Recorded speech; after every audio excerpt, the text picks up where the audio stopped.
যিকোনো খাদ্য গৰম গৰম খালে ভাল লাগে আৰু ঠাণ্ডা হোৱাৰ পিছত খালে বেয়া লাগে কিয়? গৰম খাদ্য খালে কিয় সোৱাদ পোৱা যায় আৰু গৰম খাদ্য খালে আমাৰ কি কি লাভ হয়? আজিৰ এই ভিডিঅ'ত এইবোৰৰ বিষয়ে জানো আহা।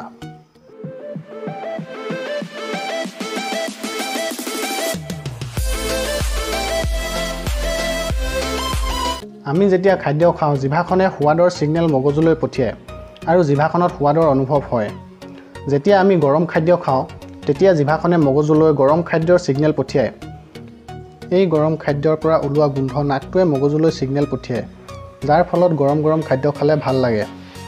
যদি ঠাণ্ডা খাদ্য খোৱা হয় ঠাণ্ডা হোৱাৰ বাবে মগজুলৈ ভাল ছিগনেল পঠিয়াব নোৱাৰে আৰু ঠাণ্ডা খাদ্যৰ গোন্ধ কম, সেইবাবে গোন্ধৰ ছিগনেল ভালদৰে পঠিয়াব নোৱাৰে, যাৰ ফলত খাদ্যৰ সোৱাদ পোৱা নাযায় আৰু খাই বেয়া লাগে।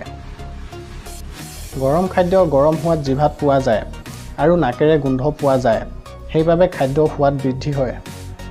আইচক্ৰীম বা ক'ল্ড ড্ৰিংক খাওঁতে মন কৰিছেনে?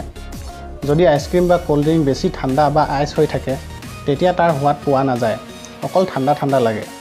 যদি আইচক্ৰীম বা ক'ল্ড ড্ৰিংক অলপ গলি যায় বা অলপ কম ঠাণ্ডা হয় তেতিয়া তাৰ আচল সোৱাদ পোৱা যায়। এতিয়া জানো আহা গৰম খাদ্য খালে আমাৰ কি কি লাভ হয়। খাদ্য সদায় গৰম গৰম খাব লাগে। ইয়াৰ প্ৰথম লাভটো হৈছে গৰম গৰম খালে খাদ্যৰ আচল সোৱাদটো পোৱা যায়। ২ নম্বৰ লাভটো হৈছে গৰম খাদ্যত কোনো বেক্টেৰিয়া বা পোক পৰুৱাই বাস কৰিব নোৱাৰে, যাৰ ফলত শুদ্ধ বীজাণুমুক্ত খাদ্য পোৱা যায়। ৩ নম্বৰ লাভটো হৈছে খাদ্য গৰম গৰম খালে শৰীৰটো গৰম হৈ থাকে। বন্ধুসকল, সেইবাবে খাদ্য সদায় গৰম গৰম খাবলৈ চেষ্টা কৰিব। ভিডিঅ'টো লাইক কমেণ্ট শ্বেয়াৰ কৰি দিব, চেনেলটো ছাবস্ক্ৰাইব কৰি বেল নটিফিকেশ্যন অন কৰি দিব।